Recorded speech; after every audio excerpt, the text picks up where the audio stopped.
So, kailangan lang nating maunawaan yung numbers. Okay? Hindi ako ganun kagaling sa math, but I'd study. Okay? Hindi tayo pwedeng tawag dito, maghula-hula kasi meron tayong susundang chart. Okay? Depende na yan sa kung paano natin i-summarize or i-calculate natin yung magiging kita natin sa ipinuhunan natin. So, I'll give you a quick hint sa mga nagawa kong chart dito. Hindi ko alam kung magtutugma ba to sa observation nyo, based sa observation ko. So, eto.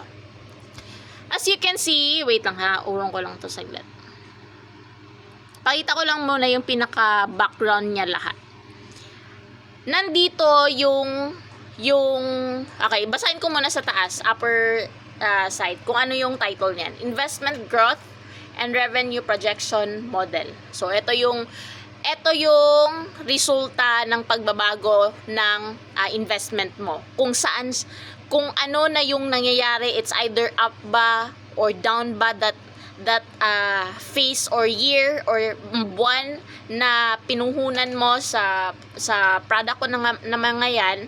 So it's not all the time it will be happen like up. Okay, there are ways na pwede siya mag-down, there are chances na pwede siya mag-up or more up pa or down. So we will see. Ito sample chart lang to. Okay? Kung isusuma total lang natin na kumita talaga tayo like in the long run. So it more better kasi andyan makikita natin So meron tayong value worth na projected projected profit siya dito sa gilid na yan. Wait lang. Iurong ko lang saglit. Ito siya. Etong value na to. Aabot siya more or less, pinaka-reach niya na goal, ang pinaka-peak natin is nasa 750. Okay? Etong mga columns na line na to, nagsisilbi lang po siya as phase or yugto in Tagalog. So, it's depend on you on how you calculate yung tagal na balik ng return of investment or ROI. So, okay, let's start from here. Sa phase 1 na yan, yung yugtong is na yan, let's just say, ang pinaka-kinakalculate ko lang kasi, based on my preference lang naman, let's just say 5 months. Okay, yan yung pinakamatagal na ROI mo. Okay, return of investment mo. Sa worth na 31,500 dito. Okay, i-proceed ko lang yung taas. Yan. Set up natin or panimula na investment is 31,500. Now, nag-launch tayo. Ito kasi yung mga palatandaan na kung ano yung structure ng pag-angat or paglago ng income natin. So launch, ibig sabihin yan yung paglunsad. Okay? Pag-angat or something like that. Yung scale naman, paano natin siya palawakin? Okay? Paano natin siya mas tawag dito? Ano bang ibang term pa ng scale? Basta kayo na mag-unawa. Basta paano siya palawakin pa yung services natin. Para siguro pwede natin siyang from 1 to na pricing, siguro pwede pa natin siyang i-upsell ng 1.5. Depende sa kung anong klase siya ng service nyo. Okay? Sa nails ba or sa lashes mo. Depende siya.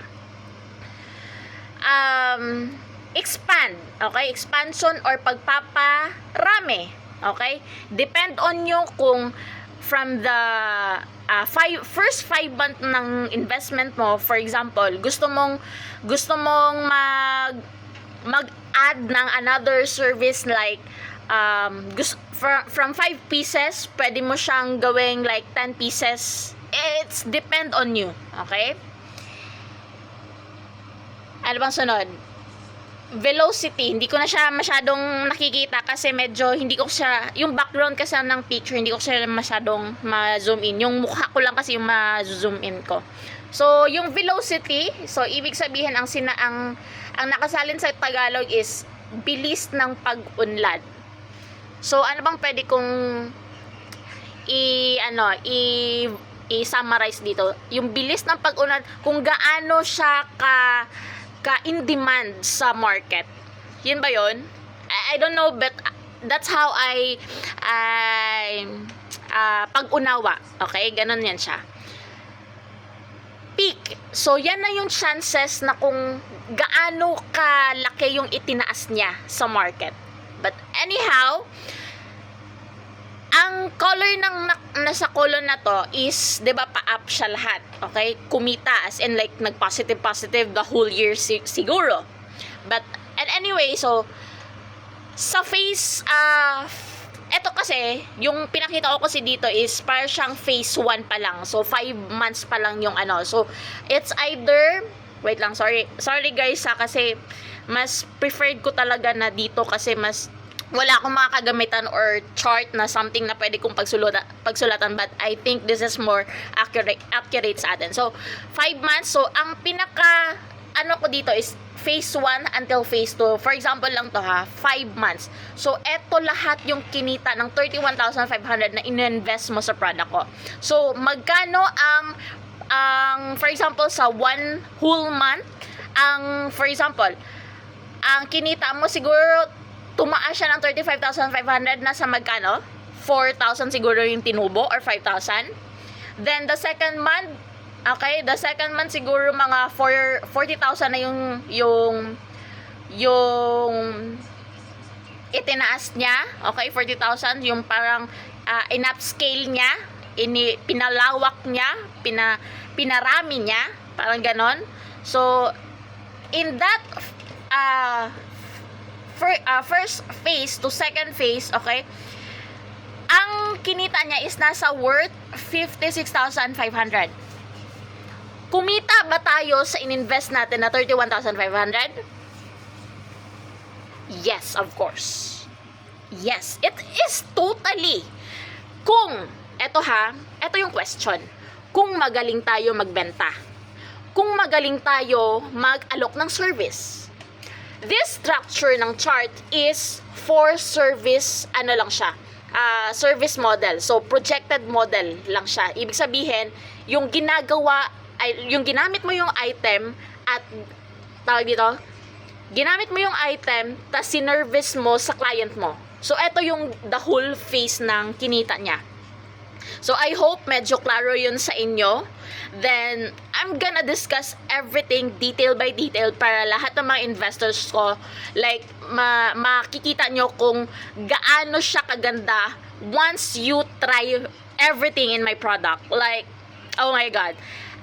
Give me your email, okay? Let's just discuss everything.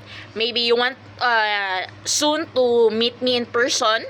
So, I'm very glad if you want to. So, available ako at any convenient na date. So, ayun, basta kung gusto mo chit-chat sa Messenger, chat mo lang ako. Yan lang. Bye!